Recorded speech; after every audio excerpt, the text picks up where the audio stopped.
Bismillahirrahmanirrahim.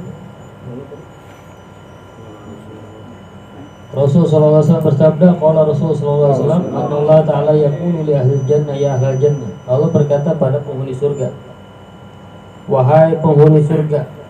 Maka penghuni surga berkata, labbaik wa sa'daik. Labbaik itu memenuhi panggilan ya. Kayak ente kalau haji, labbaik Allahumma labbaik. Arti aku penuhi panggilanmu, wahai Allah. Wa sa'daik, kebahagiaan atau kegembiraan milikmu. Fayaqulullah ta'ala hal raditum. Jadi penghuni surga setelah masuk surga ditanya oleh Allah, apakah antum ridha? Maka penghuni surga berkata, wa ma lana la narda, bagaimana kami enggak ridha? Wa qad a'taitana ma lam tu'ti ahadan min khalqik. Engkau telah memberikan kepada kami sesuatu yang belum pernah engkau berikan dari makhlukmu. Fayaqulullah ta'ala, kemudian Allah subhanahu wa ta'ala berkata lagi, ana a'tikum afdal min dzalik. Aku akan berikan padamu yang lebih afdal dari itu. Jadi udah dikasih surga, surga masih dianggap belum afdal. Mau dikasih lagi yang lebih afdal ya. Fayaqulun, maka penghuni surga berkata, ya Rabb, ayu syai'in afdal min dzalik. Apa yang lebih afdal dari ini semua? Qala Allah ta'ala, uhillu alaikum ridwani. Allah berkata, aku halalkan atas kalian ridhoku. Fala askhatu ba'dahu abadan. Maka setelah ini enggak ada lagi kemurkaanku. Jadi kalau udah di surga enggak ada lagi namanya kemurkaannya Allah Subhanahu wa taala ya. Tsumma qala Nabi sallallahu alaihi wasallam, kemudian Rasulullah sallallahu alaihi wasallam berkata, yunadi munadin, terdengar suara. Idza dakhala ahlul jannah, apabila penghuni surga telah masuk surga, maka terdengar suara, ana lakum antahyu, sekarang bagimu adalah kehidupan. Wala tamutu, engkau enggak akan mati abadan selama-lamanya. Wala tasihu wala tasqumu, engkau enggak akan sakit, engkau akan selalu sehat dan enggak akan pernah sakit.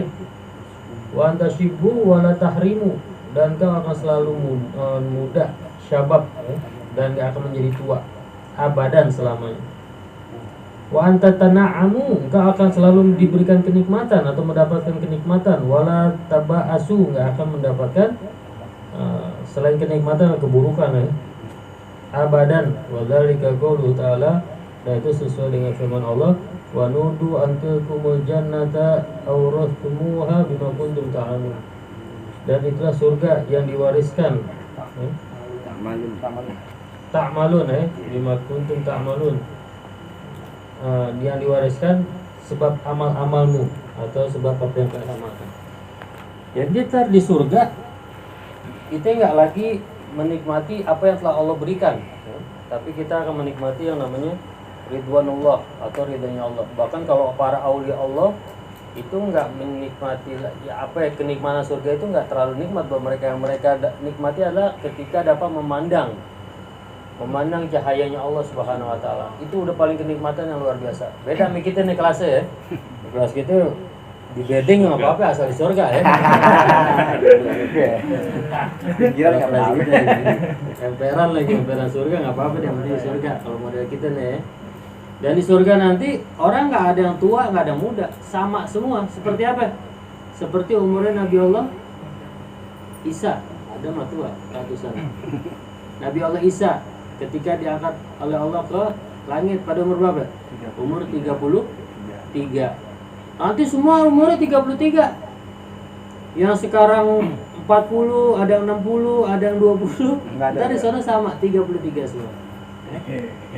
Enggak ada yang tua, enggak ada yang muda. Sama semua. Lagi gagah-gagahnya. Gagah-gagahnya. Dan semuanya cakep-cakep ntar di sana. Karena sebelum masuk surga itu nanti kita akan dimandikan di telaganya Rasulullah SAW. Nah, ketika Rasulullah SAW Isra dan Mi'raj, Rasul ditunjukkan tuh ada sebuah telaga yang Allah hadiahkan buat Rasul. Sebenarnya Rasul mandi di situ udah menjadi bersih, jadi cakep. Itu di sana ntar yang kumal, yang dekil, yang burik, yang buduk itu di sana jadi cakep udah ya. Pokoknya nanti jangan khawatir, sekarang ibadah beda, jangan mikirin koreng. Jadi semuanya ntar sama. Nggak ada tua, nggak ada muda, umurnya sama semua, 33 tahun. Bagaimana umurnya Nabi Isa ketika diangkat oleh Allah Subhanahu wa taala ke langit. Nah, ketika Nabi Mi'raj juga Nabi dihadiahkan, ditunjukkan ada 3 telaga, salah satunya telaga Rahmah. Ya. Di situ Nabi mandi, kemudian Nabi diampuni semua dosa-dosanya yang terdahulu dan akan datang. Untuk cerita lebih jelasnya dalam perjalanan Isra dan Mi'raj ini cerita harus kita pahamin ya. Ini cerita merupakan mukjizat kedua Nabi kita Muhammad setelah Al-Quran. Kita sebagai muslim harus hafal cerita itu. Nah, Ana udah bikin tuh bukunya, ntar tinggal dicetak, cerita tentang perjalanan Nabi kita Muhammad SAW Isra dan Mi'raj secara detail di situ dijelaskan. Jadi dari Mekah beliau kemana dulu sebelum ke Baitul Maqdis. Sebelum ke Baitul Maqdis itu ada berapa tempat yang diinjak oleh Nabi kita Muhammad. Kemudian beliau sholat 2 rakaat di situ. Dari Baitul Maqdis beliau ngapain, terus naik ke langit pertama, ketemu siapa di situ? Siapa penjaga langit pertama? Apa yang dikatakan malaikat penjaga langit pertama ini kepada Nabi Muhammad? Beliau masuk ke langit kedua, ketiga, terus sampai. Nah, itu udah ada bikin semalam kelar. Tinggal dicetak. Itu antum baca ya, karena ini suatu hal kalau menurut ana wajib ya. Kita sebagai muslimin umatnya Nabi Muhammad harus tahu cerita Isra dan Mi'raj ini, karena ini merupakan mukjizat terbesar Nabi kita Muhammad SAW kedua setelah Al-Quran ya. Dan belum ada nabi-nabi sebelumnya yang bisa sampai ke arasnya Allah, berhadapan dengan Allah, kecuali Nabi kita Muhammad SAW ya. Jadi insya Allah ntar dicetak, dibagiin, itu baca, dongengin anak-anak kita biar paham ya. Ini kebanyakan sekarang udah mulai kurang tahu sejarah Isra dan Mi'raj ya. Yang kebanyakan kalau bikin acara Isra dan Mi'raj juga ustadz-ustadz kadang suka kemana-mana nyampe ini, gak menceritakan tentang gimana ini perjalanan ini, dengan apa dia berjalan, dengan buruk itu seperti apa ya. Dia harus diceritain buruk itu seperti apa bentuknya, bagaimana ya. Biar kita paham, anak cucu kita paham ya. Ini merupakan sejarah yang luar biasa yang belum pernah ada hingga detik ini siapapun ya, manusia yang bisa berbuat seperti itu. Bahkan di Australia itu mungkin antum tahu tuh ya, ada perusahaan namanya The Virgin.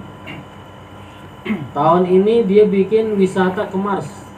Tahun ini nih kalau jadi nih, itu biayanya miliaran ini ke Mars. Tapi wallahualam nih belum berangkat ya.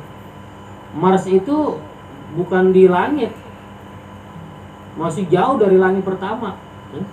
Itu bukan di langit, itu masih di bawah langit pertama ya. Ini ada perusahaan di Australia namanya The Virgin, dibikin suatu wisata perjalanan ke Mars, biaya miliaran bagi yang mau daftar gitu. Tapi belum teruji, sampai sekarang belum ada yang berangkat, mungkin belum berani kali. Ini termasuk salah satu orang terkaya di Australia nih yang punya perusahaan Virgin. Ya pintar kita lihat apakah dia berhasil apa enggak ya. Karena tanpa kuasa Allah nih siapapun nggak akan pernah bisa sampai ya. Apalagi jangankan ke langit ya, ke planet terjauh aja belum ada sampai hingga detik ini ya. Planet terjauh apa? Pluto ya, nggak ada sampai hingga detik ini. Tapi Nabi kita Muhammad udah menembus langit ke-7 ya. Angkasa itu bukan langit, belum ya, masih jauh gitu ya, perjalanannya. Nanti insya Allah kalau nyatanya lancar, semuanya beres, akan dibagikan secara cuma-cuma ya, biar manfaat buat kita semua. Biar kita paham nih cerita Nabi kita Muhammad SAW, mukjizat terbesar ya, yang pernah ada dan nggak pernah ada lagi hingga detik ini. Semoga Allah memberikan kita manfaat atas apa yang kita pelajarin. Amin. Dan semoga sebab berkumpulnya kita malam ini dijadikan Allah Subhanahu wa taala sebagai bekal untuk berkumpul bersama kekasihnya Nabi kita Muhammad SAW. Amin amin ya rabbal alamin. Assalamualaikum warahmatullahi wabarakatuh. Ya Rabbana tarafna bi annana tarafna wa annana asrafna ala lagha asrafna fatub alaina taubat وأزيل كل حوبة واستر لنا العورات وآمن الروعات واغفر لوالدينا ربي ومولودينا والآل والإخوان وسائر الخلان وكل ذي محبة أو جيرة أو صحبة والمسلمين أجمع آمين ربي أسمع فضلا وجودا منا لا باكتساب منا بالمصطفى الرسول نعظى بكل صول صلى وسلم ربي عليه عد الحب والآل والأصحاب عداد تصير صحبي والحمد للإله بالباد والتناهي